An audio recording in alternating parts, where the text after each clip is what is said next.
Hello everyone, मैं हूं संदीप और आप देख रहे हैं डिफेक्टिव क्लासेस। प्यारे बच्चों, प्रीवियस क्लास में हम एक्सरसाइज 9.1 के क्वेश्चन नंबर 1 to 5 कंप्लीट कर चुके थे। तो आइए आगे देखते हैं क्वेश्चन नंबर 6। जो क्वेश्चन नंबर 6 की स्टेटमेंट है, a 1.5 metre tall boy is standing at some distance from a 30 metre tall building. अब एक बिल्डिंग है जिसकी हाइट 30 मीटर है, एक बॉय है जिसकी हाइट 1.5 मीटर है। वो कितनी डिस्टेंस, कुछ डिस्टेंस पे उससे खड़ा है। उसके बाद द एंगल ऑफ एलिवेशन, जो एंगल ऑफ एलिवेशन है from his eyes to the top of the building increases from 30 to 60 degree. अब जो एंगल ऑफ एलिवेशन है वो 30 से 60 डिग्री हो जाता है अभी। As she walks towards the building, जैसे वो बिल्डिंग की तरफ बढ़ता है। हमें क्या निकालना है? Find the distance he walk towards the building, कि वो बिल्डिंग की तरफ कितनी दूर चल के गया, हमें वो डिस्टेंस बतानी है अभी। तो सबसे पहले इसका एक डायग्राम बना लेते हैं जिससे चीज़ें आपको अच्छी तरीके से क्लियर होगी। लेट सपोज ये है वो बिल्डिंग, यहाँ बिल्डिंग लिख देता हूँ, आपको क्लियर फोकस होगा। अब जो बिल्डिंग की हाइट है वो कितनी है? वो 30 मीटर है। तो यहाँ हम लिख देते हैं भी 30 मीटर, कि बिल्डिंग की जो हाइट है वो 30 मीटर है। अब ये है ग्राउंड, यहाँ पे ये है ग्राउंड। अब ग्राउंड पे यहाँ पे एक वो लड़का खड़ा है, लेट सपोज वो ये है क्लियर। अब उसकी जो आइज का एंगल है, उसकी आइज का, तो यहाँ उसके इस तरीके से हम लगभग आइज ली है उसके हेड से, इस तरीके से, ये सिर्फ डिनोट करने के लिए और कुछ नहीं इसमें। अब इसकी आइज से जो उसके टॉप का एंगल है, टॉप का एंगल किसका? बिल्डिंग के टॉप का एंगल, ये वाला एंगल। ये जो एंगल है वो यहाँ 30 डिग्री था। अब ये जो लड़का है इसकी पोजीशन चेंज होगी भी, पोजीशन चेंज, वो यहाँ पे पहुँच गया इस तरीके से। अब यहाँ पे जो वो एंगल है वो कितना हो गया? 30 से बढ़ के वो 60 डिग्री हो गया। क्लियर। अब जो इस लड़के की लेंथ है, यानी कि लेंथ कह रहा हूँ, यानी कि इसकी जो हाइट है वो है 1.5 मीटर। ये जो हाइट है 1.5 मीटर है। यहाँ पे भी जो हाइट रहेगी वो कंप्लीट, ये जो हाइट है ये 1.5 मीटर ही रहेगी। क्लियर। अब ये टोटल 30 मीटर है। अब इसको हम सपोज कर लेते हैं, ये ए पॉइंट, यहाँ पे ये बी पॉइंट, यहाँ इस तरीके से ये डॉटेड लाइन यहाँ पे है, ये सी पॉइंट, ये डी पॉइंट, ये ई पॉइंट, जो ये वाला पॉइंट है वो एफ पॉइंट, और जो ये वाला पॉइंट है वो जी पॉइंट। अब जो यहाँ ए जी है, ये जो ए जी है, ए जी किसको रिप्रेजेंट करते हैं भी? रिप्रेजेंट्स दी बॉय। ए जी किसको रिप्रेजेंट करता है? बॉय को। और जो ए जी की वैल्यू है 1.5 मीटर है भी। अब जितना ए जी है उतना ही बी एफ है, यानी कि ए जी और बी एफ दोनों क्या है? इक्वल है, पैरेलल लाइन के बीच की डिस्टेंस से भी है। और उतना ही क्या होगा? डी सी होगा। उतना ही क्या है? डी सी, यानी कि डी सी की भी वैल्यू क्या रही होगी? 1.5 मीटर। डी सी की वैल्यू भी क्या है? 1.5 मीटर। अब अगर डी सी 1.5 मीटर है और ये कंप्लीट ई सी था, जो ई सी, ई से सी, यानी कि टोटल जो बिल्डिंग की हाइट थी वो क्या थी? 30 मीटर। अब उसके बाद जो डी सी है वो कितना है? 1.5 मीटर। तो ये जो ऊपर वाली वैल्यू बची भी, यहाँ ई पॉइंट से लेके यहाँ डी पॉइंट तक, तो डी ई की वैल्यू क्या बचेगी भी? D E. डी हम क्या करते हैं? कंप्लीट 30 में से क्या माइनस कर देते हैं? 1.5 मीटर, यानी कि 28.5 मीटर वैल्यू बचेगी। तो यहाँ हम लिखेंगे 28.5 मीटर। तो ये सारे की सारी डिस्टेंसेज आपने यहाँ निकाल लेनी है अभी। डायग्राम के साथ ही लिखे, थोड़ा बेटर लगता है। तो इस तरीके से अब ये जो बिल्डिंग है वो ग्राउंड के क्या होती है? 90 डिग्री। तो यहाँ भी क्या होगा? ये 90 डिग्री, दोनों एंगल 90 डिग्री के होंगे। अब हमें वो निकालना है, यानी कि ये वाली डिस्टेंस ए से लेके बी तक, यानी कि जो उस बॉय की पोजीशन है वो कितनी चेंज हुई, वो कितना बिल्डिंग की ओर बढ़ा भी, ये डिस्टेंस हमने निकालनी है। तो यहाँ से जो टू फाइंड है, जो हमें फाइंड आउट करना है भी, फाइंड आउट क्या करना है? फाइंड आउट आप ए बी भी बोल सकते हो, और ए बी किसके इक्वल है? जी एफ। या तो ए बी निकाल दो या फिर जी एफ निकाल दो, इन दोनों की वैल्यू निकालनी है, क्योंकि जितना ए बी होगा उतना ही क्या होगा? जी एफ होगा। अब उसके बाद हम ट्रायंगल का यूज़ करते हैं, मैं यहाँ लिख देता हूँ, in right angled triangle, right angle triangle, right angle triangle ये GDE में, फर्स्ट में हम यूज करते हैं GDE। GDE ट्रायंगल में परपेंडिकुलर की वैल्यू गिवन है लेकिन बेस नहीं गिवन है भी, तो परपेंडिकुलर क्या है, D से E पॉइंट अपॉन, अब ये DE बेस हो गया तो सॉरी परपेंडिकुलर हो गया तो ये बेस क्या होगा GD, तो यहाँ क्या लिखेंगे GD equal to perpendicular upon base tangent, और इस GDE ट्रायंगल में एंगल कितना है 30 डिग्री, ये वो 30। DE की वैल्यू हमने फाइंड आउट की थी 28.5, तो इसकी जगह लिखे हुए 28.5 अपॉन GD, टेंजेंट 30 की वैल्यू 1/√3, क्रॉस मल्टीप्लाई करोगे जो GD की वैल्यू आई 28.5 और इनटू में √3 भी, ये मीटर में आ गई भी। इस तरीके से GD की वैल्यू हमने फाइंड आउट की। उसके बाद सेकंड ट्रायंगल का यूज करते हैं, in right angle triangle, right angle triangle, right angle triangle लेते हैं FDE, FDE यानी कि छोटे वाली ट्रायंगल, ये वाली ट्रायंगल, तो FDE में जो परपेंडिकुलर है DE same as it is upon base की वैल्यू क्या होगी FD, बेस की वैल्यू होगी FD इक्वल टू एंगल कितना है टेंजेंट 60 डिग्री, तो यहाँ DE की वैल्यू रख लेते हैं, DE कितना था 28.5 ये वैल्यू है, FD की वैल्यू हमें नहीं पता, टेंजेंट 60 की वैल्यू है √3, क्रॉस मल्टीप्लाई करेंगे √3 इंटू FD इक्वल टू 28.5, ये 28.5 हो गया। अब हमें वैल्यू निकालनी भी FD की, जो FD है वो कितना होगा, तो FD की वैल्यू आई 28.5, यहाँ √3 मल्टीप्लाई में है तो यहाँ क्या आएगा डिवाइड में, इतना मीटर आ गया। लेकिन ना तो हमें FD निकालना था ना हमें GD निकालना था, हमें क्या चाहिए GF, क्या चाहिए GF, तो यहाँ से G से जो F पॉइंट की वैल्यू होगी, GF की वैल्यू क्या निकलेगी, अगर कंप्लीट GD में से हम क्या माइनस कर दें DF को या फिर FD को, कंप्लीट GD में से FD को माइनस कर दें, GD की वैल्यू ये आई थी 28.5 √3 माइनस यहाँ वैल्यू आई 28.5 अपॉन √3, तो यहाँ से √3 आएगा एलसीएम, √3 इंटू √3 3 हो गया, 3 की मल्टीप्लाई 28.5 के साथ करनी है अभी, 3 इंटू 5 15 1 3 8 जा 24 और 1 25 2 3 2 जा 6 और 2 8, इस तरीके से ये 85.5 आ गया अभी, माइनस यहाँ तो एज इट इज था 28.5 हो गया। अब देखो ये 0.5 तो 0.5 है, 85 में से हमें 28 घटाना है, 85 में से अगर मैं 20 घटा दूँ तो 65 बचता है, ठीक है। उसके बाद अगर 65 में से 8 और घटा दो, 65 में से 5 माइनस करोगे 60 और 3 और माइनस करोगे तो कितना हुआ 57, तो यहाँ वैल्यू आई 57 अपॉन √3।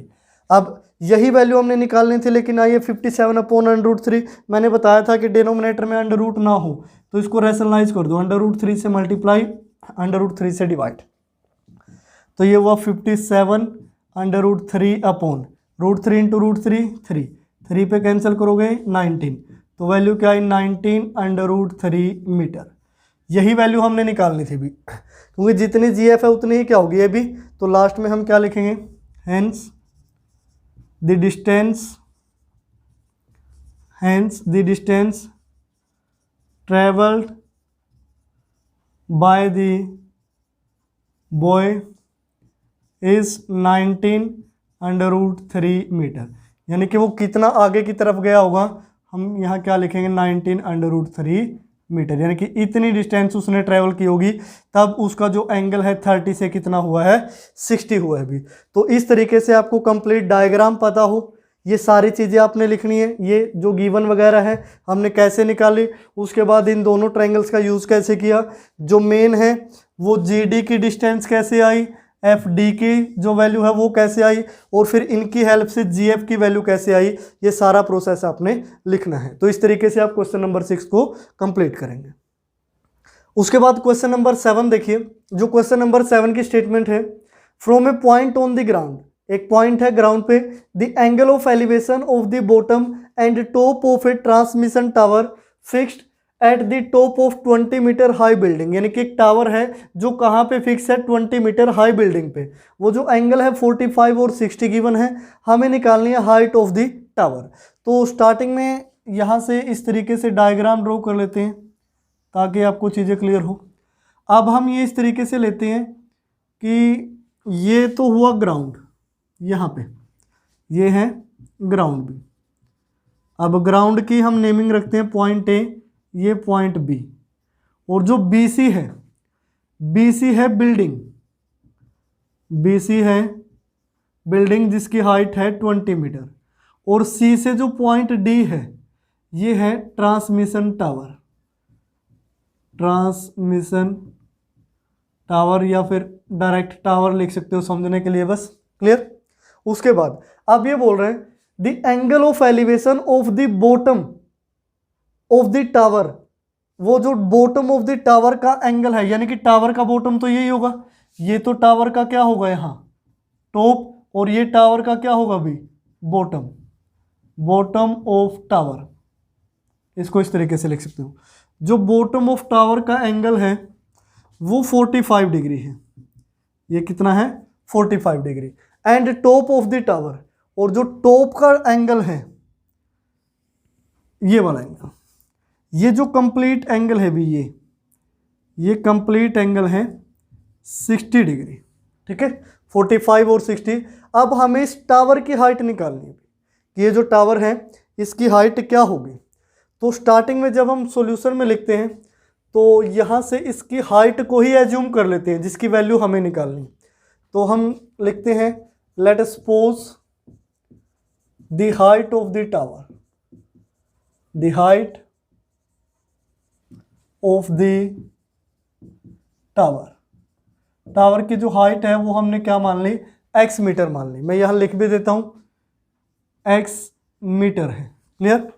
उसके बाद अब हम इन ट्रायंगल्स का यूज करेंगे।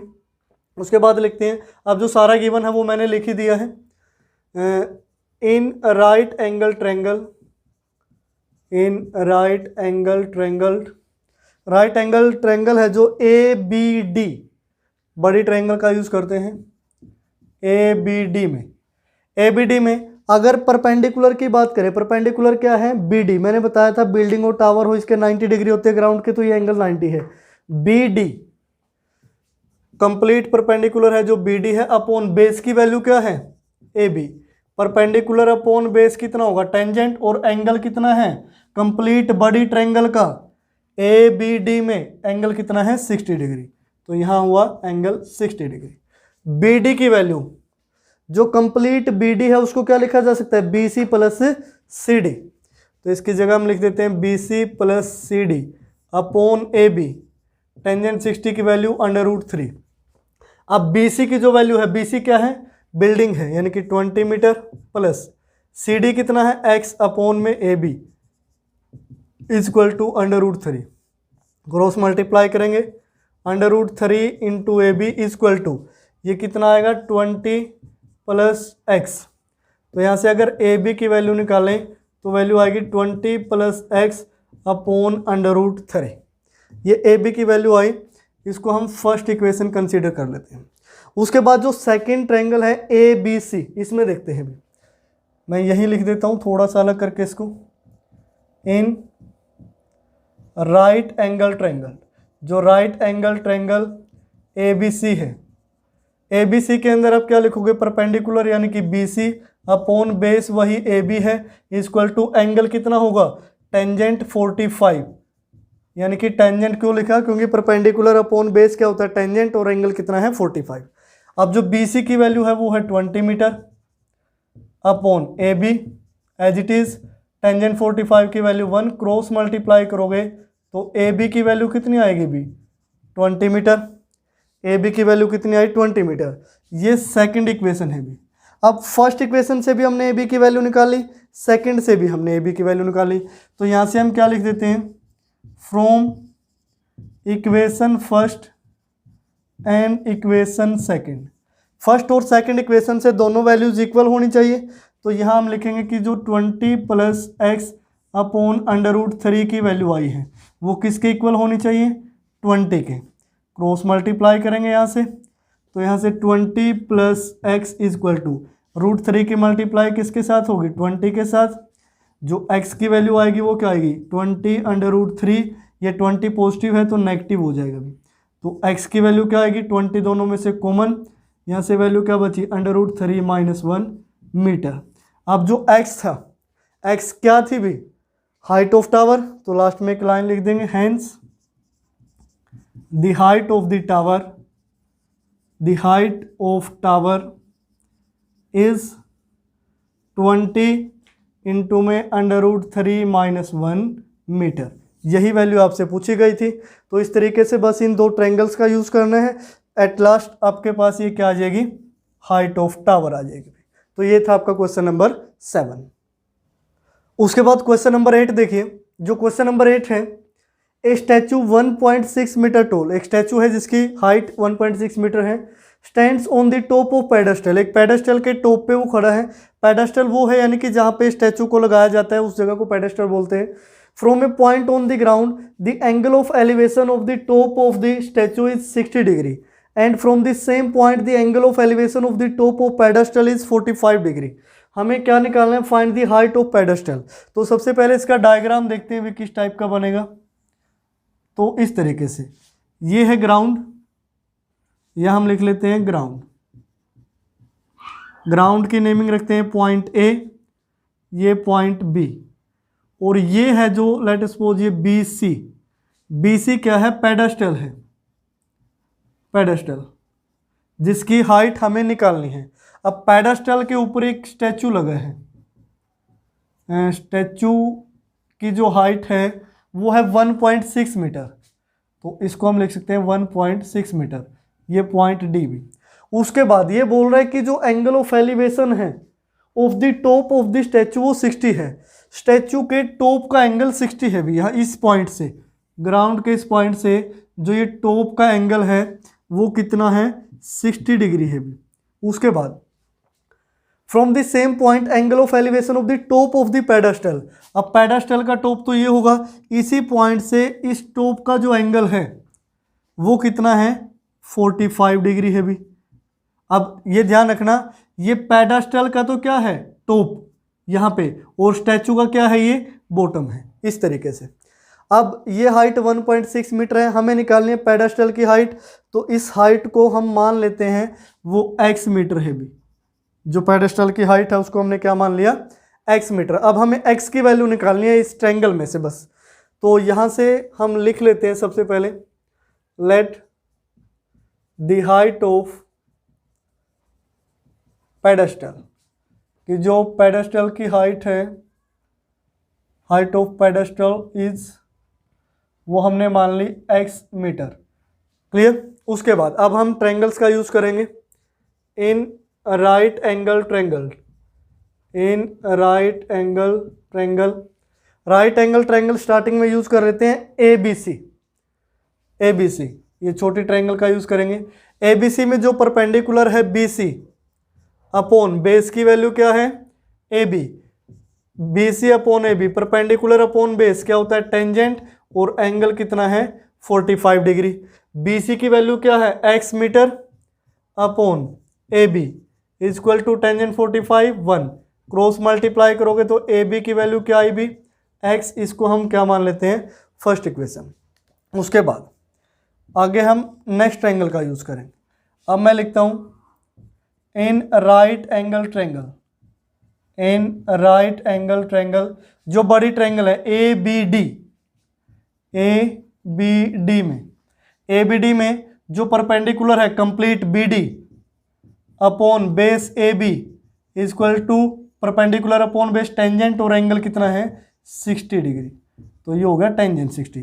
अब BD को मैं क्या लिख सकता हूँ, BC प्लस CD, ध्यान से देखिए BC प्लस CD लिखा जा सकता है, upon AB is equal to tangent 60 की वैल्यू क्या होगी, √3। तो इस तरीके से अब जो BC की वैल्यू है वो सामने दिखाई दे रही है x है, CD की वैल्यू 1.6 है, तो यहाँ x plus 1.6 upon AB equal to √3, cross multiply करोगे तो √3 की मल्टीप्लाई ए बी के साथ होगी। इसको हम क्या लिख सकते हैं 1.6 प्लस में x, तो ए बी की जो वैल्यू आई वो क्या आई 1.6 प्लस एक्स अपॉन क्या आएगा √3। इसको हम मान लेते हैं सेकंड इक्वेशन। तो ये भी ए बी की वैल्यू है, ये भी किसकी वैल्यू है ए बी की।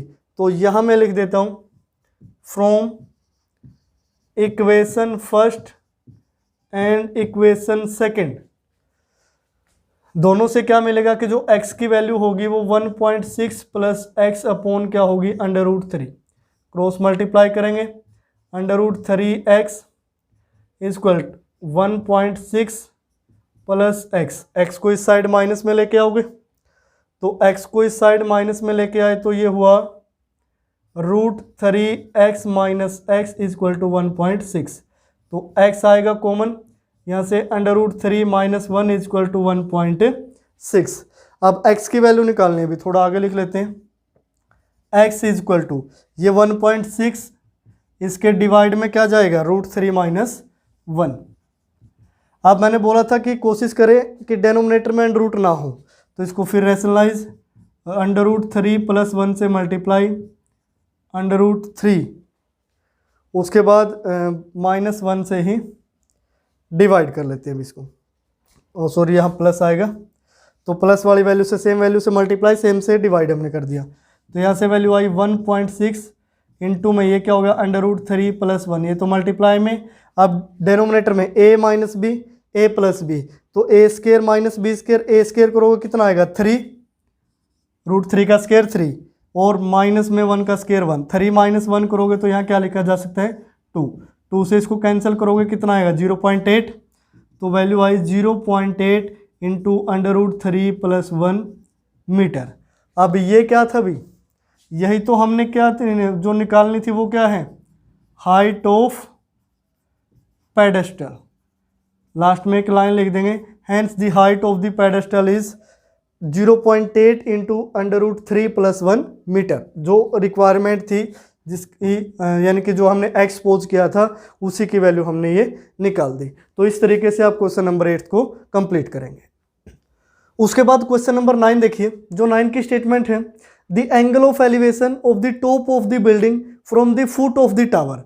अब बिल्डिंग भी है टावर भी है, दोनों कंबाइन हो चुके हैं, is 30 degree and the angle of elevation of the top of the tower from the foot of the building is 60 degree. If the tower is 50 metre height find the height of the building. अब building की height हमें निकालनी है। अब statement से diagram बनाते हैं तो चीज़ें जल्दी समझ में आती हैं। लेट सपोज ये कोई टावर है भी, ये यहाँ ग्राउंड है और टावर क्या होता है ग्राउंड के 90 डिग्री। ये टावर है जिसकी हाइट हमें 50 मीटर गिवन है, ये ग्राउंड है। अब ग्राउंड के बारे में कोई इन्फॉर्मेशन नहीं, एक साइड में एक बिल्डिंग है, ठीक है, एक साइड में टावर है, यहाँ लिख देते हैं बिल्डिंग भी ताकि क्लियरली आपको दिखे। बिल्डिंग की हाइट हमें निकालनी है, तो यहाँ से ये बिल्डिंग भी 90 डिग्री होगी ग्राउंड के, इनको मान लेते हैं ए बी सी और ये पॉइंट मान लेते हैं डी मान लेते हैं भी। तो ये जो ए डी है बिल्डिंग को रिप्रेजेंट करता है, बी सी टावर को रिप्रेजेंट करता है।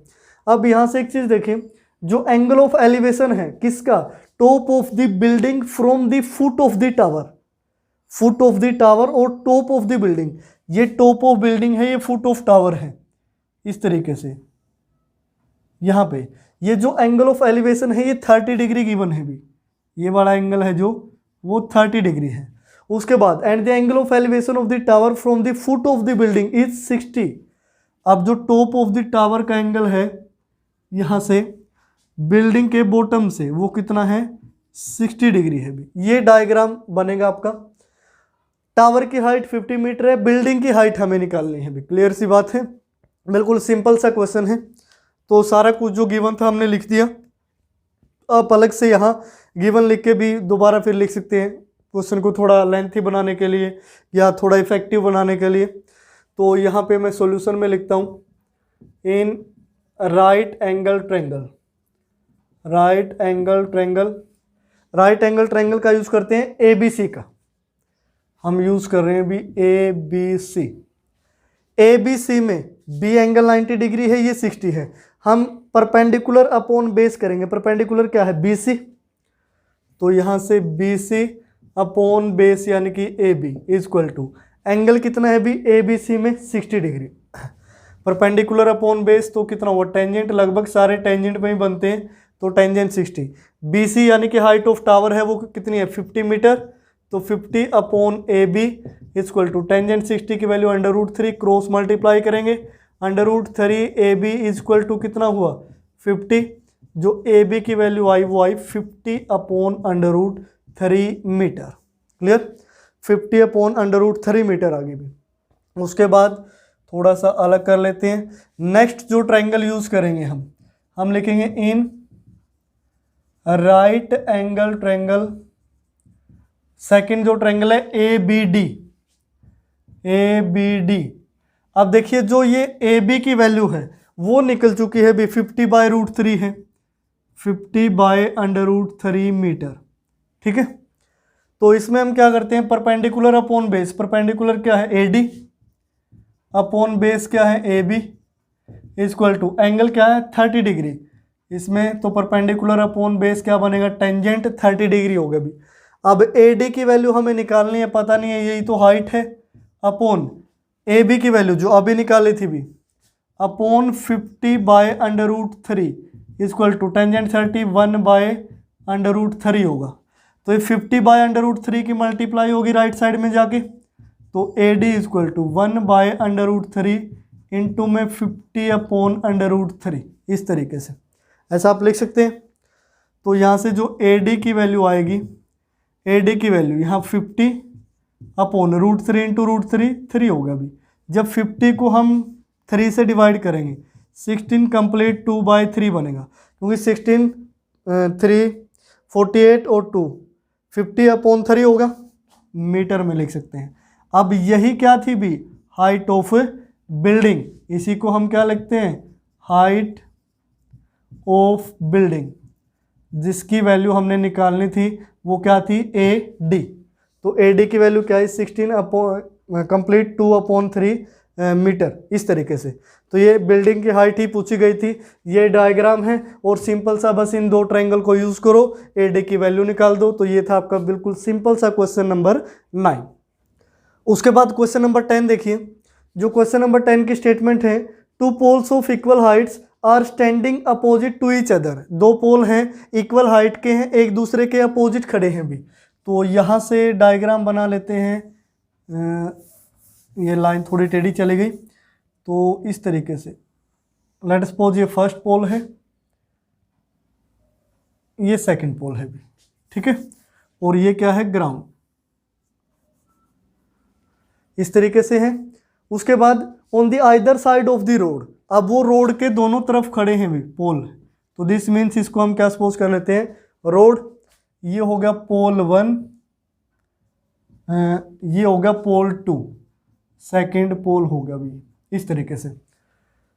विच इज 80 मीटर वाइड, जो रोड है वो कितना है? 80 मीटर वाइड है भी, यानी कि जो टोटल ये डिस्टेंस है वो कितनी है? 80 मीटर। इनको नेमिंग दे देते हैं। अब पोल रोड के 90 डिग्री हो गए, ए बी, ये सी, ये डी बी, इस तरीके से। From a point between them on the road, एक पॉइंट इस रोड पे जो इनके बीच में है, लेट सपोज ये है। अब एक चीज इस क्वेश्चन में ध्यान रखना, ये पॉइंट इसने ये नहीं बोला कि आपने मिड में लेना है, इस साइड लेना है, इस साइड लेना, आप कहीं पे ले सकते हो भी। इस पॉइंट के लिए कोई भी कंडीशन नहीं है। The angle of elevation of the top of poles are 60 and 30 degree. अब इस पॉइंट से जो एंगल है दोनों पोल्स के टॉप का वो 60 एंड 30 है। अब एक चीज का और ध्यान रखें, हमने पॉइंट मिड से इस साइड ले लिया। अब जो इसका एंगल बनेगा यहाँ पे इस पोल सेकंड के साथ, अब देखिए पोल के हम जितने नज़दीक जाते हैं, जैसे कोई टावर है या बिल्डिंग हम ऊपर की तरफ देखते हैं इस तरीके से, यानी कि जितना पास जाते हैं उतना एंगल बढ़ता है, जितना हम इससे दूर चले जाते हैं एंगल कम होता है। अब ये पॉइंट इससे ज़्यादा दूर है, दिस मीन्स ये एंगल हम क्या लेंगे? 60 डिग्री, और सॉरी 30 डिग्री। एंगल कम हो जाएगा ना, तो ये एंगल होगा 30 डिग्री। यानी कि जैसे हम बिल्डिंग के बिल्कुल नज़दीक है, हमें ऐसे करके देखना पड़ता है तो एंगल बहुत ज़्यादा हो जाता है। इस तरीके से जितना दूर जाते हैं एंगल कम हो जाता है। तो पोल सेकंड से ये पॉइंट थोड़ा हमने दूर लिया तो एंगल यहाँ 30 डिग्री लेंगे। अब यहाँ से जो बॉटम का इस तरीके से ये एंगल है, यानी कि पोल 1 का जो एंगल है इस पॉइंट से ये ज़्यादा होगा तो इसको हम क्या लेंगे, 60 डिग्री लेंगे भी। और इस पॉइंट को मान लेते हैं P। क्लियर। अब इन चीज़ों का ध्यान रखें, कहीं आप पॉइंट को इस तरीके से यहाँ ज़्यादा ले ले और एंगल भी इसको 60 ले ले, वो थोड़ा गलत सा हो जाता है, डायग्राम भी अजीब सा लगता है और हो सकता है कि आपकी वैल्यू भी गलत आ जाए। उसके बाद find the height of the pole, height निकालनी है पोल की, और दोनों पोल की हाइट कैसी है, सेम है, इक्वल है, इक्वल हाइट के हैं, तो दोनों को हम क्या मान लेते हैं, x मीटर मान लेते हैं। ये भी x मीटर, ये भी x metre. And distances of the point from the pole, अब इस P पॉइंट की डिस्टेंस निकालनी है पोल से, यानी कि PB की वैल्यू निकालनी है, AP की वैल्यू निकालनी है। टोटल ये 80 है, टोटल कितना है 80। इसको हम मान लेते हैं कि ये y मीटर है भी, ठीक है, y मीटर है। तो ये कितना बचा, 80 में से क्या माइनस कर देंगे, y मीटर। क्लियर। तो ये सारी चीज़ें हमने लिख ली। तो यहाँ से लिख लेते हैं, let the heights of the poles, यानी कि जो दोनों की हाइट सेम है वो हमने क्या ली, x मीटर। एंड जो AP है, AP की वैल्यू हमने क्या ली, y मीटर, कोमा जो PB की वैल्यू हमने क्या ली है, 80 माइनस y मीटर भी। इस तरीके से तो जो भी हमने सपोज किया वो सारा आपने लिख देना, अच्छी तरीके से एक्सप्लेन कर देना, अगर और भी ज़्यादा आप लिखना चाहें तो। उसके बाद क्वेश्चन की तरफ बढ़ते हैं। In right angle triangle, in right angle triangle, right angle triangle कौन सी यूज़ करेंगे, तो फर्स्ट में कोई भी यूज़ कर लेते हैं, ये वाली यूज़ कर लेते हैं,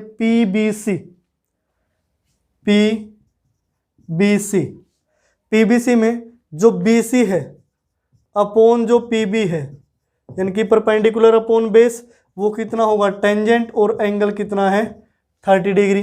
अब BC की वैल्यू क्या है, x अपॉन PB की वैल्यू क्या है, 80 minus y equal to tangent 30 1 upon √3, cross multiply करोगे तो √3x की वैल्यू क्या आई, 80 माइनस y आई भी। इसको इतना ही छोड़ देते हैं फिलहाल। उसके बाद सेकंड लिखते हैं, in right angle triangle, right angle triangle, अब ट्रायंगल यूज करते हैं APD में परपेंडिकुलर यानी कि AD upon base AP equal to angle कितना होगा, टेंजेंट 60, जो टेंजेंट 60 होगा। AD की वैल्यू क्या है x, AP की वैल्यू क्या है y, टेंजेंट 60 कितना है √3, क्रॉस मल्टीप्लाई करेंगे तो √3y इक्वल टू क्या आया x की वैल्यू √3y आई है भी। यहाँ से हमने x की वैल्यू निकाल ली इस तरीके से, यहाँ से भी हम x की वैल्यू निकालते हैं, x equal to 80 minus y upon √3। ये इक्वेशन 1, ये इक्वेशन 2, दोनों में क्या है x की वैल्यू है, इक्वल रख देते हैं। तो यहाँ हम लिखेंगे from equation first and equation second, ये इक्वेशन 1, ये इक्वेशन 2 या फिर इक्वेशन सेकंड। x की वैल्यू यहाँ से कितनी है 80 माइनस y अपॉन √3, यहाँ से क्या है x की वैल्यू √3y, क्रॉस मल्टीप्लाई करते हैं तो √3 इंटू √3 3y इक्वल टू क्या होगा 80 माइनस y को इस साइड लेके आओ, 3 और plus 1 4y equal to 80, y की वैल्यू क्या आएगी 80/4, ये कैंसिल हुआ, कितना आया 20 मीटर। y की वैल्यू क्या आई 20 मीटर। अब अगर y की वैल्यू 20 है सो y हमने क्या लिया था अभी AP इक्वल टू कितना आएगा 20 मीटर, एंड जो PB है PB कितना था 80 माइनस y, यानी कि ये कितना हो जाएगा 60 मीटर। तो ये y की जो लेंथ है वो कितनी आई, यहाँ वैल्यू आई y की जगह 20 मीटर, और ये जो कंप्लीट है ये कितना होगा 60 मीटर। इस तरीके से 20 और 60 की वैल्यू निकल गई। यानी कि जो पॉइंट P है वो पोल फर्स्ट से 20 मीटर की डिस्टेंस पे है, पॉइंट पे जो पोल सेकंड से कितना है 60 मीटर की डिस्टेंस पे, लेकिन हमें किसकी वैल्यू निकालनी थी, x यानी कि हाइट भी तो निकालनी है पोल की। तो उसके बाद हम जो y की वैल्यू 20 आई है वो यहाँ पुट कर देते हैं। अभी हम यहाँ लिखेंगे put y equal to 20 in equation first में पुट करेंगे तो फर्स्ट क्या थी, x equal to 80 minus Y की वैल्यू 20 अपॉन √3, यह हमने पुट कर दिया। अब 80 माइनस 20 60 अपॉन √3, तो √3 से मल्टीप्लाई, √3 से डिवाइड, रेशनलाइज करते थे क्योंकि डिनोमिनेटर में रूट है। तो ये 60 √3 अपॉन √3 इंटू √3, 3 हो गया, 3 पे कैंसिल करोगे 20, तो वैल्यू क्या आई 20 √3 मीटर। अब ये जो x की वैल्यू आई है तो लास्ट में एक लाइन लिखेंगे, हेंस द हाइट्स, जो हाइट है of the poles is, height of pole क्या है 20 √3 मीटर भी। तो इस तरीके से ये हाइट ऑफ पोल निकाल दी, इस P पॉइंट से दोनों की क्या निकाल दी, डिस्टेंस। यही हमने निकालना था, यही वैल्यू पूछी गई थी, distance and height of the pole. तो इस तरीके से आप क्वेश्चन नंबर 10 को कंप्लीट करेंगे। प्यारे बच्चों, आज की वीडियो में हमने जो क्वेश्चन नंबर 6 से लेके 10 तक 5 क्वेश्चन सोल्व किए हैं। जो आगे के क्वेश्चन रहते हैं वो मैं आपको नेक्स्ट वीडियो में प्रोवाइड करवाऊंगा, क्योंकि एक वीडियो में अगर सारा कुछ डाल दिया तो वो ज़्यादा लेंथी हो जाता है, बच्चे भी बोर हो जाते हैं देख देख के। अब आपको जिस भी क्वेश्चन की रिक्वायरमेंट हो उसी के अकॉर्डिंग आप वीडियो देख लिया करें। तो आज की वीडियो में फिलहाल इतना ही, देखते रहिए डिफेक्टो क्लासेस।